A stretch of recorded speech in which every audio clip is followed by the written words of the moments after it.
Por eso quiero hacerte la gran pregunta en relación a este tema, y es ¿por qué nos cuesta aceptarnos? Esto de la autoexigencia evidentemente es un gran tema que a veces nos lleva a vivir una vida fuera o lejos de la felicidad, de la autosatisfacción. Y de hecho hay frases de nuestra audiencia como por ejemplo me esfuerzo demasiado pero nunca es suficiente, no me gusta mi forma de ser, tengo un carácter que arruina todo, no sé cómo ponerme primero sin sentir culpa. Entonces bueno, ahí está la pregunta, ¿no? ¿Por qué nos cuesta aceptarnos tanto? Bueno, al principio decía que era un tema muy relacionado al anterior porque esto también se puede transformar en pensamientos negativos. Sí. Mira, a mí me gustaría hablar de Freud nuevamente, Ujú. el neurólogo austrohúngaro era. Hoy si lo Sí. tuviéramos que ubicar en algún lugar sería más difícil, ¿no? Porque ya no existe como tal. Ujú. Él fue el padre del psicoanálisis y en la segunda tópica del aparato psíquico, en la primera él divide en tres instancias, el inconsciente, el preconsciente y el consciente. Y en la segunda tópica él va a dividir el aparato psíquico también en tres. El ello, el yo y el superyo. Parecen nombres de ficción. Bueno, es lo que encontró en aquella época. Él que dice que el yo se rige bajo el principio de placer. Es amoral directamente. Entonces, Ok. de ahí vienen todos esos pensamientos que uno dice, bueno, ¿de dónde viene esto? Que tiene que ver con la satisfacción plena, el pleno placer sin censura. No es un tema para hoy, pero Lo para dejamos ahí. escenificar. La otra instancia es el superyo. El superyo, que vamos a hablar ahora un poquito de esto, tiene que ver con la instancia moral, que tiene ciertas particularidades. Y la tercera instancia es el yo, que el yo queda. Freud dice como vasallo, es decir, como una suerte de esclavo entre el ello, el puro principio de placer, con el principio del deber ser o la moral, que es el super yo, y el principio de realidad. Entonces queda como un esclavo de todo y bueno, Va entre un lado y otro. ahí se genera el sufrimiento, ¿no? Entre las demandas de un lado y las demandas del otro. ¿Qué es el super yo? Bueno, es una instancia moral que es la última en organizarse. La más arcaica es el ello, que es todo placer. Imagínate vos un bebé que llora y quiere comer. Suplir las necesidades. No hay una conciencia todavía materializada, por así decirlo, que pueda pararse y autoexaminarse. No existe eso. Entonces Claro. es puro principio de placer y está bien que así sea. Ahora, esta instancia moral surge aproximadamente entre los 5 y 6 años. Es una instancia donde el niño se apropia de la moral. Antes obedecía porque la voz o el mandato paterno decía que no pongas los dedos en el enchufe y él no lo ponía. Ahora, más o menos a partir de los 5 o 6 años, el sujeto comienza a incorporar la norma como propia. ¿Está bien? Ahora, este super yo se va a caracterizar no por ser moral solamente, sino porque es hipermoral y siempre quiere más. Siempre demanda más al yo. Siempre demanda mayor obediencia y autocastigo. Bienvenida a la autoexigencia. Tal cual. Entonces, es la voz de los primeros mandatos paternos. Entonces, es el heredero de la primera infancia, por decirlo de una manera fácil. Ese tipo de voz moral, de responsabilidad, va conformando algo que se llama ideal del yo, fíjate esas palabras. Es decir, como yo quiero ser en el futuro de una manera ideal. Pero es completamente ficticio eso. Eso nos pasa a todos. Ahora, eso está revestido de estas autoexigencias, que en realidad son exigencias que vienen desde afuera, ¿no? Porque este super yo es heredero de la norma de la casa, de papá y mamá. Entonces, ¿por qué soy muy autoexigente ahora? Bueno, habría que ver cómo fueron las normas impuestas en casa. Padres muy exigentes con los hijos, o donde se cumple la palabra de papá y mamá rajatabla, Claro. donde no hay posibilidad de bascular entre dos posibilidades distintas, entonces van a generar rigideces al momento de decidir, de proyectar, de pensar, de fantasear, que tienen que ver con estos niveles de exigencia. ¿A quién quiero conformar con estos niveles de exigencia? ¿A mí mismo o en realidad estoy queriendo conformar a papá y mamá que me demandaban que yo me comportara de tal forma, que generara tales logros, etc.? Entonces, fíjate que esto vuelve a tocar el punto de la constitución subjetiva que hablamos En el episodio anterior. en el episodio anterior. Los que no lo pudieron ver, bueno, vayan. Es más o menos como un individuo se conforma en un sujeto a partir de las interrelaciones que tiene. Freud tenía una frase que tiene que ver con la conciencia de culpa, ¿no? El super yo es la conciencia de culpa o la genera, es parte.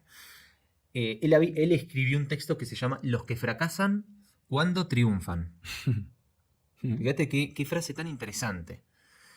Porque muchas veces, a pesar de triunfar o de lograr cosas en la vida, no nos sentimos como si lo hubiéramos hecho. Nos sentimos insatisfechos, como si necesitáramos más. Como que si eso no hubiera sido suficiente. Y en algún punto, Santiago, está bueno que eso suceda porque el deseo, Lacan dice el deseo es metonímico, quiere decir que el deseo se desplaza. Nosotros necesitamos... Alcanzó esto y busco. Bueno, porque si no, una vez que, por ejemplo, si mi deseo, vamos a ponerlo así, en términos prácticos y sencillos, si mi deseo era recibirme de psicólogo en mi caso, y me recibí y ya está, se terminó ahí. Claro, ¿Qué más hay? claro. Uno se tiene que reinventar, por eso Es una necesidad. el deseo se encadena constantemente. Bueno, el problema es que cuando hay gente que va teniendo esos logros, no se permite disfrutar el momento. Claro. El proceso, ni hablar, no lo puede disfrutar, ¿no? Pero el momento de ese logro, desde gané un partido a me recibí, o tuve un hijo, o me ascendieron en el trabajo, no se disfruta. Claro. Porque aunque sea un logro, se lo ve como una falta que todavía tiene para lograr lo siguiente. Entonces ese nivel de autoexigencia termina fagocitando al sujeto, ¿no? Claro. Entonces, esta cuestión, nuevamente, esta satisfacción inconsciente, la mortificación. Pensar, no lo voy a lograr o no soy lo suficientemente bueno. Yo sé que puedo más y soy un 8, pero yo sé que tendría que haber sido un 10. Entonces, atención con, por ejemplo, los padres que le demandan las altas calificaciones a los chicos. Bueno, yo también soy docente, trabajé muchos años en colegio y esto en algunos se ve de llorar porque no va a la bandera o llorar porque sacó un 9, un 8 y no un 10. Son muestras de una autoexigencia de un super yo muy agrandado. Pensaba mientras te escuchaba... Pero nunca se conforma el super yo. Ok. Nunca. Que de ahí viene el problema, en definitiva. Claro. Pensaba mientras describías un poco el panorama del super yo, que es tal cual lo que describe en la historia que comentaba de Isabel. Una exigencia constante de parte de los padres que la obligaba a ella el exigirse, y cuando recibía o alcanzaba algo no lo disfrutaba porque miraba más allá. Al principio son los padres o el núcleo familiar más cercano y eso después se va engrosando con las instituciones a las cuales uno pertenece. Entonces, generalmente aparecen las primeras figuras de las maestras. Fíjate que los chicos a veces tienen ese fallido de decirle mamá a la maestra o a la señorita de primero y segundo grado, porque hay una confusión allí, ¿no? Inconsciente que se genera. Pero a medida que nosotros también vamos creciendo, nos vamos identificando ciertas instituciones, ideales, personas que no necesariamente son papá y mamá, y que van nutriendo esa instancia moral. En algunas personas, generalmente, si nos vamos a casos extremos, personas que van por fuera de la ley, por fuera de la norma, nos encontramos con crianzas donde no existía la norma. Entonces, nuevamente, este cliché que mencionaba Freud antes, que tenía que ver con los modos de repetición en el relacionamiento con los demás, acá también cae el tema de la norma y cómo fui criado, desde dónde vengo, dónde estoy y hacia dónde voy. Claro. Varias cosas se me vienen a la mente. Lo primero es el concepto de autocompasión. No porque, no existe. No existe en estos casos. No digo que en todos, porque obviamente es un sentimiento que sí existe. Pero en los casos desencadenados, donde el sujeto está más comandado por este super yo que es la instancia moral, es al revés, no existe la autocompasión. Es al revés, existe la autopunición. Como una suerte de masoquismo. Claro.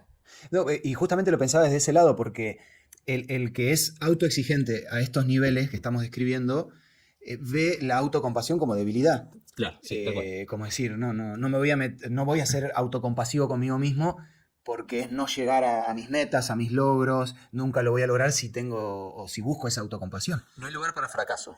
Claro. ¿Es posible? No, todos fracasamos. Bueno. Sí. Entonces imagínate el nivel de sufrimiento psíquico que eso genera. Sí. Porque al no haber lugar para el fracaso, cuando constitucionalmente fracasamos, llámelo desde el cristianismo, bueno, podría ser naturaleza caída, eso ya implica que vamos a fracasar. Exacto. Desde la psicología más atea se lo llama, bueno, esto es la castración, ¿no? El límite estructural. El no todo se lo llama. En la fantasía que uno se compra o que uno se genera, es imposible, yo no me permito fracasar, genera síntomas. Claro, claro. Incluso, si bien tal vez va a surgir en algún momento, supongo, pero cuán importante es el concepto de autocompasión como antídoto para la autoexigencia. Porque vos lo describías recién. Si en una persona que está luchando con la autoexigencia no existe la autocompasión, tal vez ahí sea la punta del iceberg o del ovillo, como para decir, bueno, tal vez tenga que empezar a ser más autocompasivo conmigo mismo. ¿Ibas a decir algo? Sí, que si bien esto lo vamos a hablar en un ratito, que tiene que ver con la imagen que uno se crea para el otro. Cuando yo me creo la imagen de perfección, donde no permito fisuras, en realidad es una máscara, ¿no? Bueno, no estoy en el plano de la realidad objetiva, como se podría decir. Claro. Mira, hay dos frases que, en realidad es una que me anoté y dispara una pregunta que es: mi mal humor y mi descontrol no los quiero más en mi vida.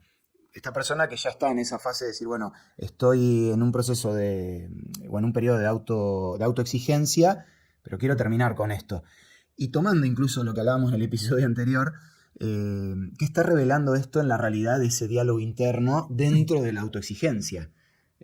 ¿Cómo podemos ver o ayudar a esa persona también en ese momento que dice esto, ¿no? Yo diría que a priori es un punto positivo. Porque uno podría decir, pero ¿cómo? Alguien que está sufriendo con esta constelación de pensamientos. Bueno, pero se está dando cuenta. Claro. Porque si no, seguirías así toda tu vida. Claro. A pesar de sufrir, hay una técnica que nos permite evadirnos de la realidad que se llama la desmentida, ¿no? Entonces yo me miento a mí mismo que esto no es real lo que estoy viviendo. Entonces te diría, esta disconformidad se ve. Claro. Sotelo lo menciona como un momento de urgencia subjetiva. ¿Por qué urgencia? No necesariamente porque se está a punto de morir, sino porque nace la pregunta sobre qué es lo que me está pasando acá. Que puede ser por un momento de presión, me imagino, por un momento de catástrofe o algo que te lleva a decir, bueno, tengo que frenar. Sí, quizás una persona que está colapsada Claro. de tantas cosas o de los estándares que se ha colocado y que no puede llegar a eso. Entonces, en algún momento, no sabemos bien por qué, quizás porque tuvo un momento de reflexión, porque vio una película, porque la verdad que desde las cosas más inverosímiles la mente hace conexiones, o porque vio este podcast, podemos decir que Fue un disparador. Fue un disparador para cuestionarse. Hay un punto de quiebre, y antes en el episodio anterior hablé de la responsabilidad, justamente la urgencia subjetiva, y esta es una de las, si no me equivoco, es una de las primeras preguntas que yo hago a mis pacientes en la primera sesión. Es que uno de los objetivos del espacio terapéutico es preguntarse qué responsabilidad tenés en esto que te pasa, en esto que te concierne. Y no desde en términos de culpabilidad, porque el culpable tiene un solo sentido. ¿Cuál es el sentido? Es cumplir con una condena. Claro. Y acá no se trata de culpables, de condenados, O sea, de encontrar soluciones, sino de generar un viraje en el posicionamiento subjetivo, de repensarlo de otra manera y a ver qué puedo cambiar de esto. Claro.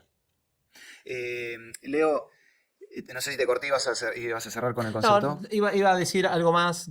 Freud habla cuando hay un síntoma que está muy pegado al yo, al individuo, que el individuo no se puede dar cuenta, que quizás puede ser el síntoma, Porque a veces uno piensa el síntoma es la parálisis de una parte del cuerpo, o que tiene problemas gastrointestinales, o algo en la piel, que la verdad que el cuerpo se manifiesta de diversas formas, pero un síntoma puede ser el tipo de pensamiento y el modo en el cual se genera.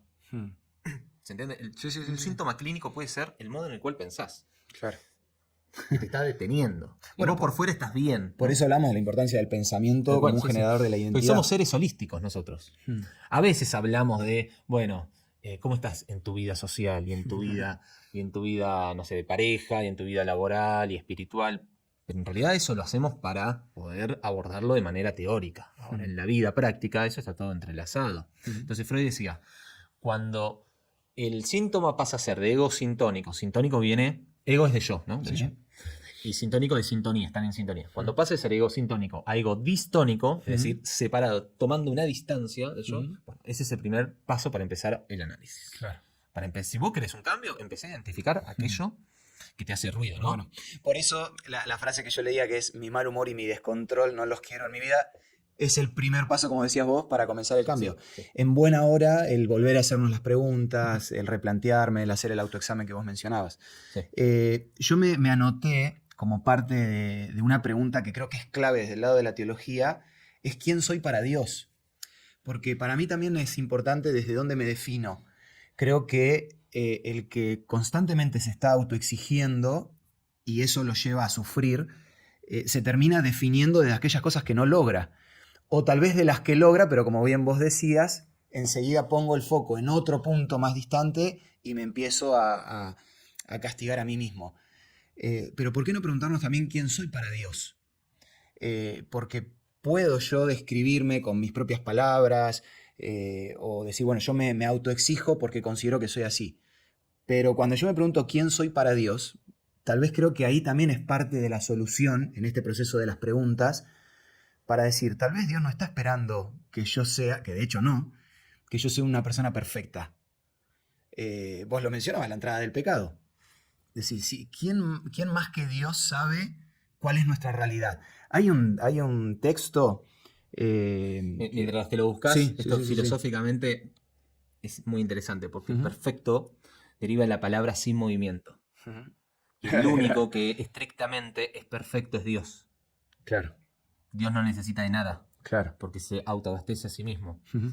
Entonces nosotros, ese grado Ujú. de perfección, si bien la Biblia habla de perfección, pero entendemos Sí, que tiene sí. que ver con otras cuestiones, más de pecado y demás, Ujú. ese estado, bueno, te diría imposible estructuralmente. Claro.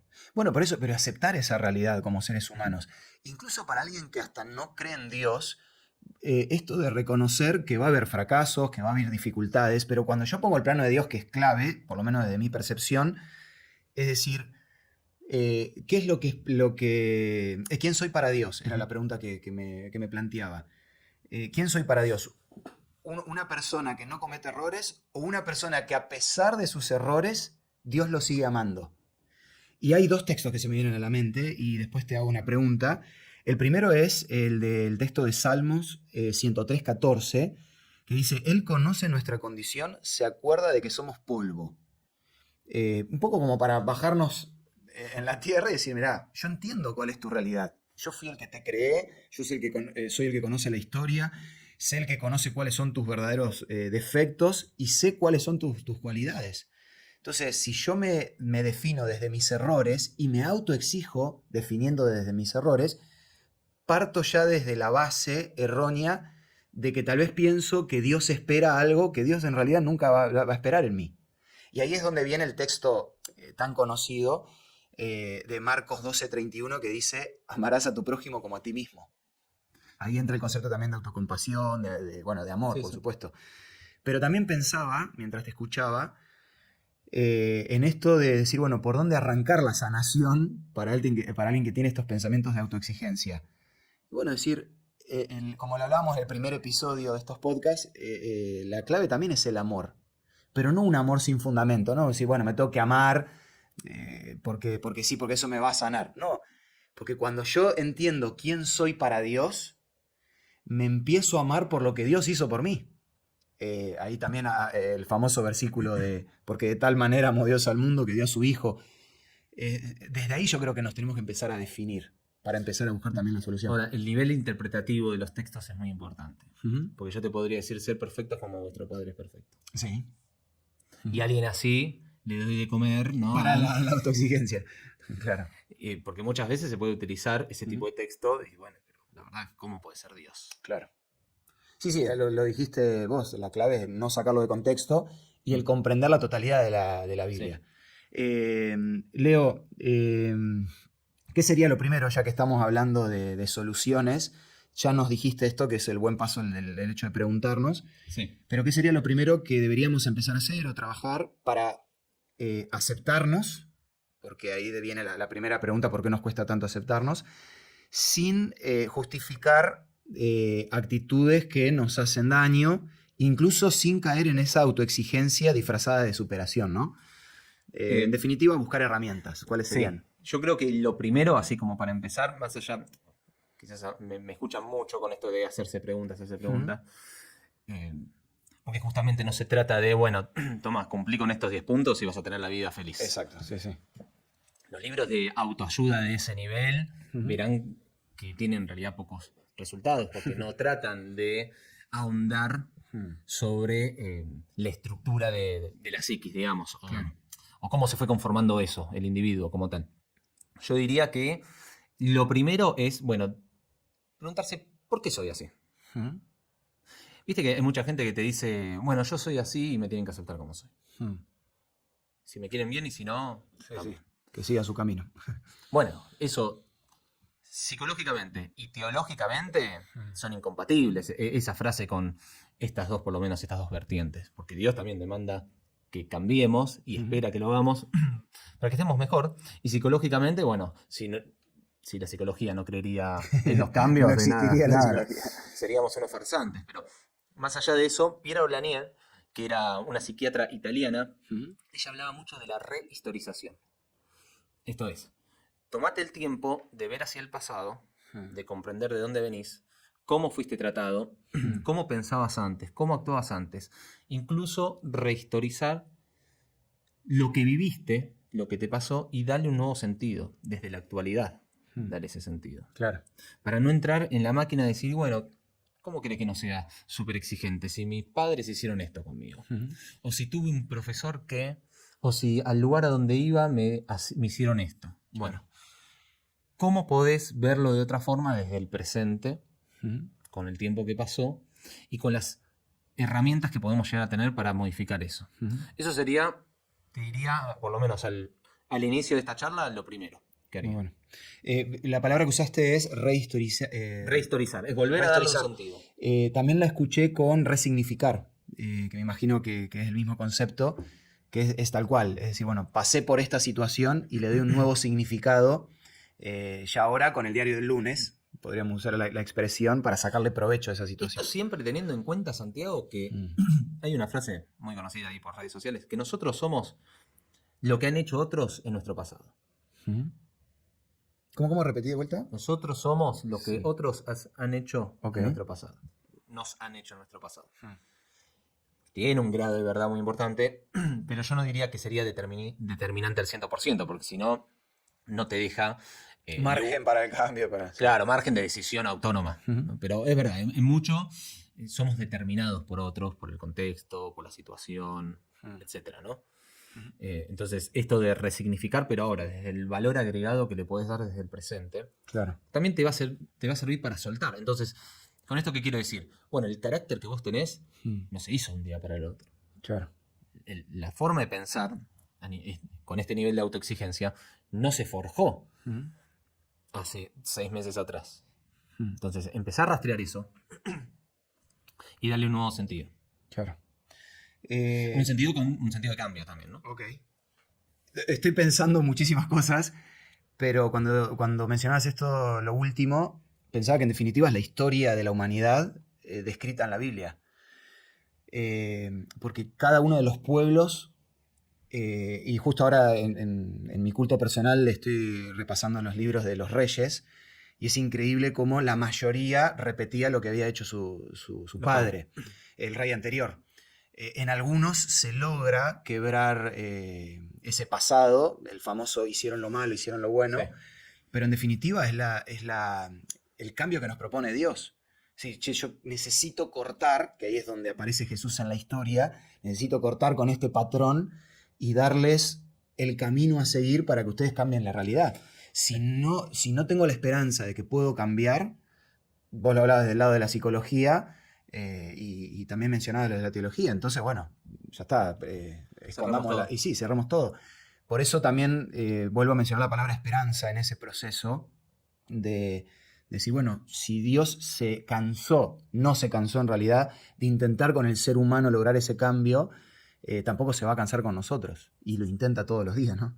¿Ibas a decir algo? No, pensaba simplemente a modo anecdótico, como esto sí, porque esto es a nivel individual, pero si lo agarramos en las eras de la historia de la humanidad, como los 10 mandamientos y el Sinaí prefiguran algo, ¿no? De esto de la ley, acá de manera formal, y a partir de ahora vos empezás a Ujú. crecer y tenés que interiorizar esto. Exacto. Como uno, bueno, a partir de eso hubo grupos fanatizados, ¿no? Sí. Con la ley, hipermorales, Ujú. salvación por obras, ¿no? Ujú. Y como otros la rechazaron, porque eso también puede suceder, la rechazaron. Ujú. Y bueno, otros que medianamente pudieron seguir por un Bueno, camino. es súper profundo para hablar, pero tocaste para mí un tema súper interesante que es cuando ellos reciben la ley después de haber perdido la identidad en Egipto. Es como que Dios les da los 10 mandamientos como una solución para que ellos vuelvan a conocer el camino, a pesar de que luego el pueblo a lo largo de la historia se vuelve a desviar. Ahí es donde viene a Jesús para decir, tranquilos, yo voy a personificar la ley. Voy a empezar a vivirla para que ustedes entiendan a qué me refiero. El super yo y la instancia moral ordena. Ujú. Ordena tanto al individuo porque necesita una norma. Y el asunto es que después eso se desvirtúa, tanto en exceso como en la precariedad de la misma. Siempre los problemas son los equilibrios. Claro. Fíjate un ejemplo de la Biblia, si no me equivoco, fue el rey, creo que fue Ezequías, el que encuentra el libro de la ley. Sí. Estaban viviendo en la anomia, ¿no? Y de repente encuentran un libro de la ley y se lo puso a leer y hay toda una reforma estructural. Pero justamente la ley trae orden en la vida. Claro. Hablando un poco el tema central es la autoexigencia y tal vez como pregunta general es hasta qué punto, porque le venimos dando, digamos, con un palo a la autoexigencia, pero hasta qué punto es buena o perjudicial sería como el título general de algunas preguntas que te quiero hacer. Frases, volvemos con las frases de la audiencia. Me esfuerzo demasiado, pero nunca es suficiente. ¿De dónde viene esta exigencia interna? Y en definitiva, ¿por qué afecta también a nuestra autoestima? Bueno, esto de hasta qué punto es buena o perjudicial, tampoco yo quiero caer en la banalidad de decir no seas autoexigente. Claro. Porque si no, no lograrías nada en la vida. Hay gente que le tiene pánico a exigirse también, ¿no? Claro. Eso también habla de, ya sea falta de voluntad o de la norma, del deseo, etc. Bueno, vos preguntás más que nada por el origen. Antes, en el episodio anterior, hablamos de un par de autores que hablaban sobre la constitución subjetiva. Sí. Lacan es otro, que no hablé particularmente de este tema. Lacan aborda la constitución subjetiva desde el estadio del espejo. ¿Qué es eso? Bueno, más o menos, entre los 8 y 12 meses, un bebé empieza a diferenciarse de la madre. Antes, para el bebé, es todo uno, ¿no? El pecho materno, la madre y él son uno. Entonces, el estadio del espejo, así como para hacerlo resumido, vos sos papá y seguramente ¿tu hija cuánto tiene? 4 años. Bueno, cuando era bebé, vos o tu mujer jugaban a pararse frente al espejo y señalarlo, ¿no? Sí. Es algo característico que creo que todos hacemos, por lo menos en Occidente. Esto de mostrarle ¿Quién es? quién es. Entonces, Lacan lo que dice es que en la apropiación, él lo llama apropiación narcisista, porque se hace cargo de esa imagen el niño. Eso está sancionado por otro. ¿Quién es ese otro? En este caso, mamá o papá. Entonces, Cuando decís sancionado. Este sos vos. Ok. ¿Y cómo se llama tu hija? Catalina. Catalina. Esta sos vos, Catalina. Bueno, lo que hablabas en el episodio anterior de cómo uno le Esta sos habla. vos, Catalina, y no sos Florencia. Esta sos vos, sos un ser humano y no sos un caballo. Claro. Porque el otro es quien me sanciona a priori. La identidad me la da el otro. Claro. Entonces, eso es importantísimo tenerlo en cuenta. Porque no es algo que sucede en el estadio del espejo cuando tengo un año de vida, sino que se replica durante toda mi vida. Porque yo, en ese lugar otro, Lacan lo pone en otro con mayúscula. Sí. No es un otro en minúscula que podemos ser nosotros o cualquiera con el que me cruce en la calle. No, es un lugar. Yo en ese lugar coloco a las personas más significativas. Vamos a suponer, por ejemplo, puede ser mamá o papá. Hay gente que el papá no ocupa en ese lugar. Sí, sí. Que poco estima le tienen. Puede ser también una institución, un amigo, la pareja, los hijos. Puede ser Dios, para los que somos creyentes. Ocupan un lugar de sanción. No sanción en el Desde el lado sentido negativo. Claro, en el término disciplinario malo, de que te portaste mal, sino de decir quién sos. Bueno, por eso yo justo en las preguntas anteriores decía esto, ¿no? De quién soy para Dios, en definitiva, Bueno, que entra dentro justamente. de ese paraguas. Entonces, cuando yo tengo, y esto lo podemos, si me permitís, articular con los pensamientos negativos.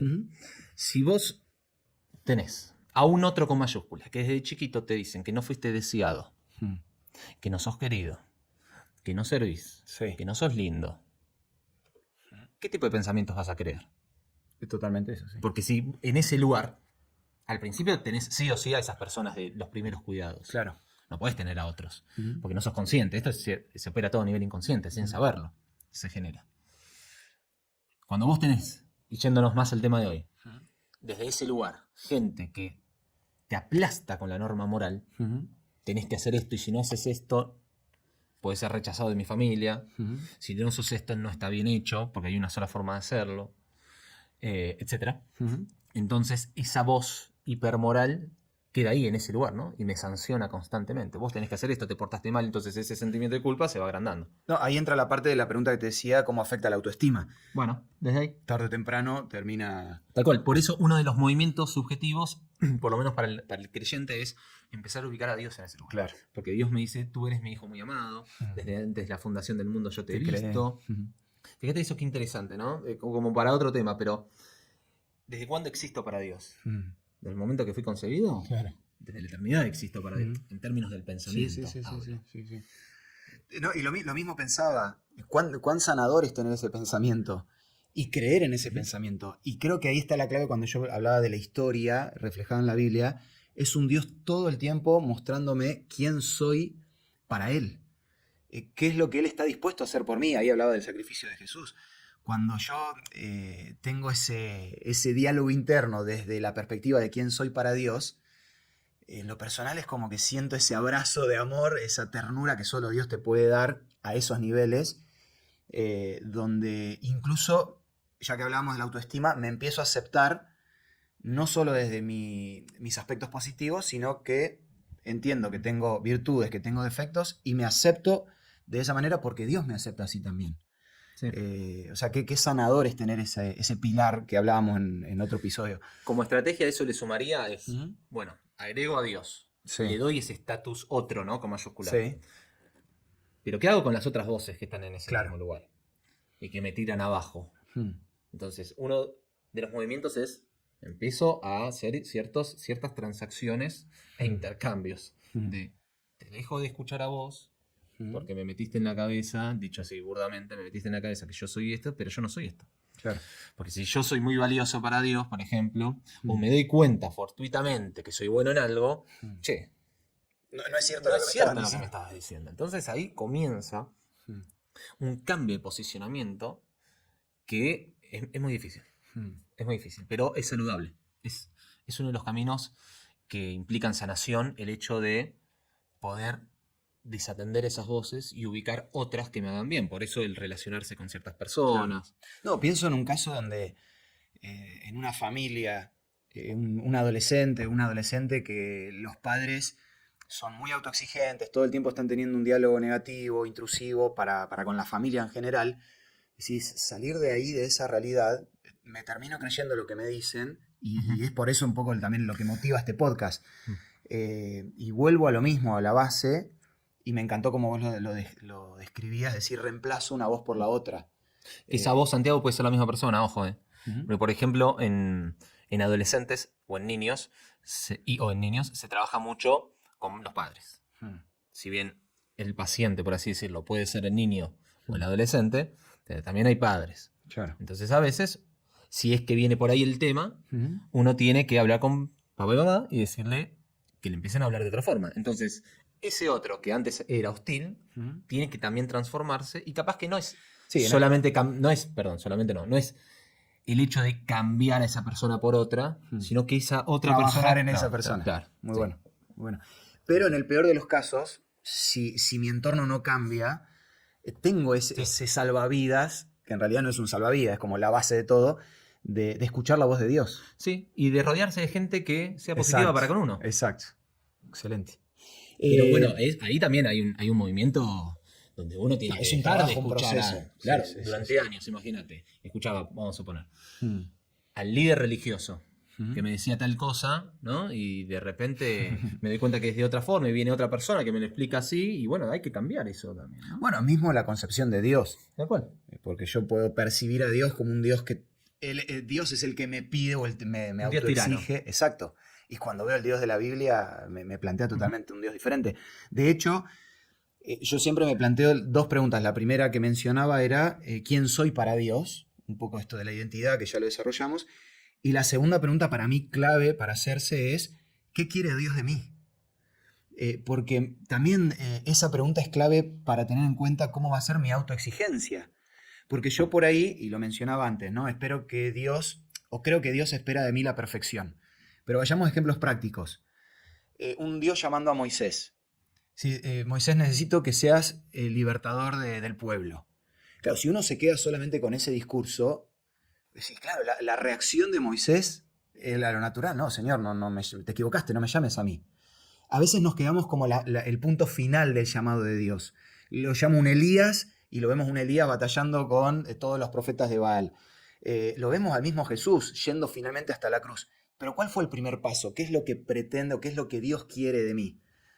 Y no nos vayamos a lo grandilocuente. Dios quiere que yo esté dispuesto. Dios no espera otra cosa. Dios quiere que yo tenga disposición. Ahí no se trata de si soy bueno, si soy malo, si tengo estas cualidades, si no las tengo. Volvemos a las preguntas, ¿no? Bueno, ¿quién soy para Dios y qué quiere Dios de mí? Tal vez me hago una idea de un Dios que todo el tiempo me está pidiendo o me está exigiendo. Me levanto a la mañana y no, hoy Dios me pide esta lista de cosas. No, tal vez Dios te pide, no tal vez. Dios lo único que te pide es que lo ames. Dios lo único que te pide es que estés a disposición. Y todo lo demás va a venir como de añadidura, ¿no? O sea, es que una de las preguntas más primitivas que nos hacemos como seres humanos, esta es una construcción que el psicoanálisis ha hecho, ¿eh? Sí. Porque desde muy chiquitos es muy difícil pensar de esta forma, pero básicamente, para que se entienda, es ¿qué lugar ocupo en el deseo del otro? Y eso en toda relación se genera. ¿Qué lugar ocupo en el deseo de mi mujer, en el deseo de mi hijo, en el deseo de papá, de mamá, de mi amigo? Porque siempre el deseo es deseo de reconocimiento. No necesariamente un reconocimiento de aplaudamos siempre, sí. eso es el mejor en todo. Entonces, cuando yo logro también responder ¿qué lugar ocupo en el deseo de Dios? Bueno, excelente. Eso me da una identidad saludable. A eso es lo que voy. Y creo que, por lo menos con las personas que suelo hablar, tengo contacto, creemos que Dios nos pide más de lo que nosotros creemos. Es como que pensamos que Dios espera que nosotros seamos un relojito en todo. No estoy hablando... Bueno, porque lo humanizamos. Sí. Como un dios griego. Sí, totalmente. Y ahí, de hecho, hay un texto que tenía por allí anotado que me parece muy interesante. A veces no lo relacionamos a este concepto, pero Miqueas 6:8 dice, ya se ha declarado lo que es bueno y qué pide Jehová de ti. O sea, específicamente habla de esto en relación a la pregunta. Solamente hacer justicia y amar misericordia y humillarte para andar con tu Dios. Si bien son tres cosas que menciona, todo se resume en ponete a disposición de lo que Dios quiere hacer con tu vida. No pienses en liberar al pueblo, pienso en, Señor, ¿qué tengo que hacer? Y empecé a caminar para aquel lado, como Abraham. Después te voy a ir diciendo qué viene después. Entonces, bueno, también un poco de la concepción que tenemos de Dios. Te quiero hacer una pregunta súper interesante, Leo. Dale. Y es cómo podemos diferenciar, algo te mencionaba hace un ratito, entre la exigencia saludable, esta autoexigencia que todos necesitamos para no caer en la mediocridad, o la autoexigencia, que es la que venimos hablando, que me desgasta emocionalmente. ¿Cómo puedo diferenciarla? Bueno, primero, si me está desgastando emocionalmente, ¿no? Exacto, sí. A veces hacemos cosas y nos metemos en proyectos y bueno, y uno dice, bueno, pueden ser todos proyectos buenos, ¿eh? Y uno puede decir, bueno, pero ¿cuánto de esto me está haciendo bien? También diría, ¿a qué voz está obedeciendo eso? Claro. ¿Es mi propio deseo hacer eso o es el deseo de otro impuesto en mí? Acá me puse, muchos viven la vida de otros y no la propia, algo de lo que habíamos hablado en el otro capítulo. Y que sabés que esto suele resultar fácil. Aunque vos digas, ¿cómo puede resultar fácil vivir la vida que otro quiere? Hacer lo que el otro demanda de mí. Y porque te ahorras de decidir. No decidís. Claro. Y la enfermedad del ser humano es decidir no decidir. Porque decidir implica enfrentarte al deseo y eso angustia. Es hacerte responsable de eso. Con las cosas buenas y malas que vengan. ¿No? Me anoté algunas preguntas. ¿Lo que estoy emprendiendo es realmente lo que quiero? ¿A qué obedece el logro de eso? Mostrarme hacia los demás, el que me reconozcan, que me aplaudan, la satisfacción personal. ¿Dispongo del tiempo para llevarlo a cabo? Porque capaz que está buenísimo, pero ahora no es el momento. ¿Cuento con los recursos económicos, físicos, sociales, humanos para hacerlo? ¿Estoy dispuesto a perder algo para ganar? Porque siempre perdemos algo, ¿eh? En cualquier circunstancia, para ganar algo tenemos que perder. Siempre.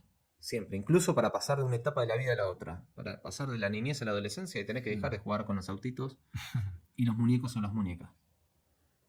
Aunque te guste, lo tenés que dejar de hacer. Y así llevarlo pero a cualquier situación. Y hay veces que no estamos dispuestos a perder para ganar.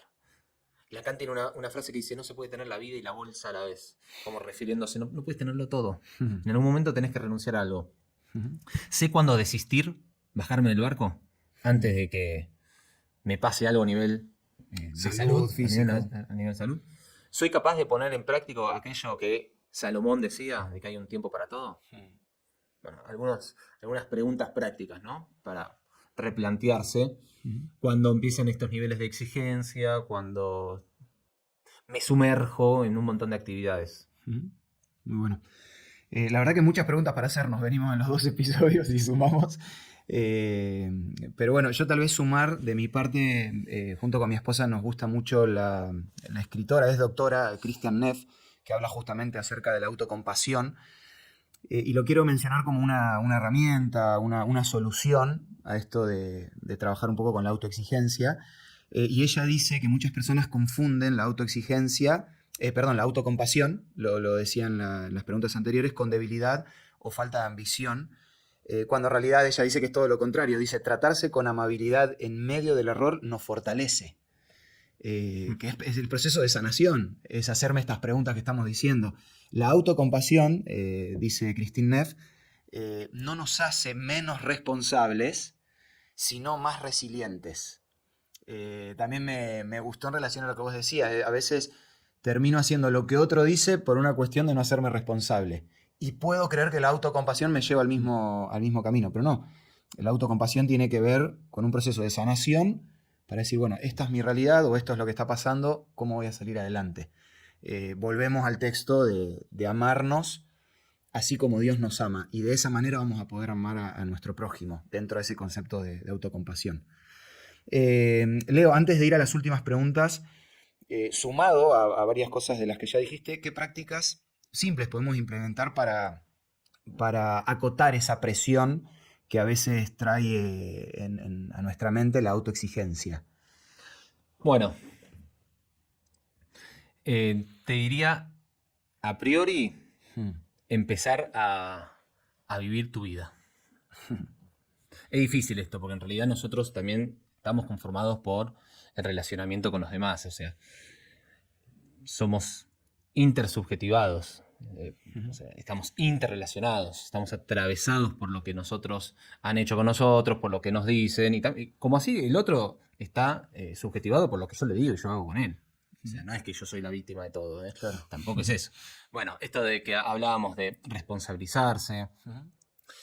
Lacan decía, viste que cuando uno tiene angustia no la sabe describir muy bien, pero sabe sentirla. Sí. De sentir angustia no hay duda, como el nombrarla. Entonces, él dice, la angustia genera certeza. Ahora, ¿sabes lo que le quita la certeza a la angustia? Actuar. Hacer algo con eso. Porque por lo menos, aunque te salga mal, tenés una respuesta. Pero quedarte en el molde sin decidir, eso va a generar que la angustia aumente, ¿no? La angustia se puede materializar en estos niveles de autoexigencia, en este maltrato, en este no ser amigable con uno mismo. Colocar límites al otro y a uno mismo. Le reformulo. Colocar límites al otro es colocarse límites a uno mismo. Porque decirle que no a veces al otro es saludable. Para poder decir para poder decir que sí para uno. Claro. En ocasiones es importante ponerse en primer lugar. A veces es como medio endemonizado eso, ¿no? ¿Cómo vas a decir te pones en primer lugar? Siempre en primer lugar es el otro. Bueno, no digo que siempre. Pero a veces hay que hacer esa lectura y decir, bueno, hoy la verdad quiero estar solo en casa viendo una película. Necesito un tiempo para estar solo. O la verdad que tengo ganas de hacer esto este fin de semana. No quiero estar corriendo atrás tuyo. Claro. Es un tiempo donde yo me coloco en primer lugar porque también tiene que ver con valorarme y quererme, ¿no? Muy bueno. Dijiste, venimos hablando de hacernos preguntas, poner límites. Antes de esa habías dado otro consejo, pero me quedó ese en la mente, el poner límites, ponerle límite a los demás, que va relacionado. Y a lo último, acabas de mencionar el último consejo. De ponerse un poco en el primer lugar. Ponerse en primer lugar, exacto. Nada, ahí parece ser muy repetitivo, pero si me viene a la mente esto de amarse uno mismo. Con un compañero de trabajo hablábamos acerca de este texto, y si bien engloba esto de ponernos en primer lugar, es ponerme en el primer lugar donde Dios quiere que yo esté. Y eso es parte de amarse uno mismo también. Porque si yo estoy donde Dios quiere que esté, voy a estar tranquilo que la autoexigencia o la exigencia que me impongo a mí mismo es para lograr lo que Dios quiere que haga, sabiendo que Dios quiere lo mejor para mí. Es como un círculo que se cierra. Porque si yo termino haciendo lo que otros quieren, pero ese otro está desviado, voy a terminar autoexigiéndome, quemándome en el proceso, no llegando a ningún lugar. Pero cuando la exigencia sana, comprendida en mi relación con Dios, viene para cumplir sus objetivos, es Dios el que me va a ir poniendo los límites. Es Dios el que me va diciendo, como le dijo a Elías, anda a la cueva tranquilo, vamos a caminar un poco, te voy a dar de comer lo necesario.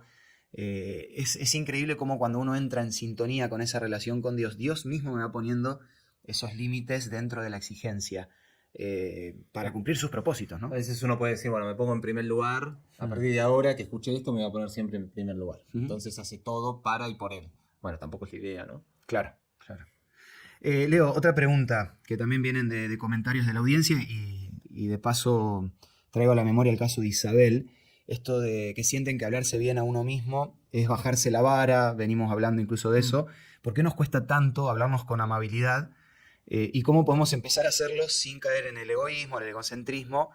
Y qué prácticas, volvemos a sumar algunas cosas más, herramientas más de las que venís hablando, podemos empezar a hacer para incorporar día a día esa manera de aprender a tener un equilibrio. A ser exigentes, pero sin quemarnos. Bueno, con respecto al diálogo interno, la pregunta sería, ¿quién habla ahí? ¿Quién es el que está hablando ahí? Puede ser una voz procedente de otra persona. No lo hablo en términos esotéricos, que no se entienda mal. Pero puede ser por lo que venimos hablando, por esta construcción de la instancia moral, es la voz de papá que me dice, tenés que ser mejor, por ejemplo. O la voz de mi mujer. Vos tenés que ser mejor en esto, lo otro. Podemos decir cuál es el fundamento de esa voz. Claro. Es algo que yo mismo busqué porque es el medio que encontré para que el otro me reconozca, como en mi caso como Leonel y como alguien querido, en tener que generar logros constantemente. Y eso genera un nivel de autoexigencia y de habladuría interna que puede ser, desgastante y nociva incluso, ¿no? Porque si yo creo que solamente puedo ser aceptado en base a mis logros y que esos logros tienen que ser siempre, como vos dijiste, grandilocuentes, claro, eso va a demandar un estado de fiereza al momento de lograr esos objetivos. De hecho, ahí deja de importarme el otro, porque voy a hacer lo que sea para llegar a cumplir ese objetivo por mi autoexigencia. ¿No? Claro, y entonces vamos a suponer en una relación, dejo de prestarle atención a mi pareja para enfocarme en ese objetivo, y cuando lo logre ese objetivo, pretendo que el otro me reconozca, pero el otro ya también está desgastado por esa situación. Claro. Hay algunas preguntas que yo me había anotado, que les hago a mis pacientes. ¿Cómo te llevas con vos mismo? Les pregunto. Interesante. Esto de estar solo, ¿no? También. ¿Te tratás bien?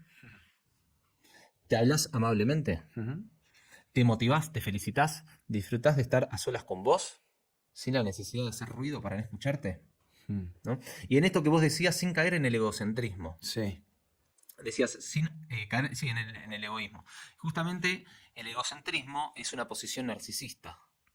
Para los que conocen un poco o los que no, Narciso viene del mito griego de Narciso el Bello, ¿no? Que era tan lindo y tan bello que él se enamoró de sí y todos los días iba a un estanque a verse. Y un día, en el afán de abrazarse a sí mismo, de abrazar ese reflejo del cual estaba enamorado, se terminó muriendo en el estanque. Entonces, la posición narcisista también es una vía de escape del otro. Es una vía de escape del lazo social. Porque me quedo sumido en mí mismo, ¿no? En este afán de, por ejemplo, querer seguir teniendo logros.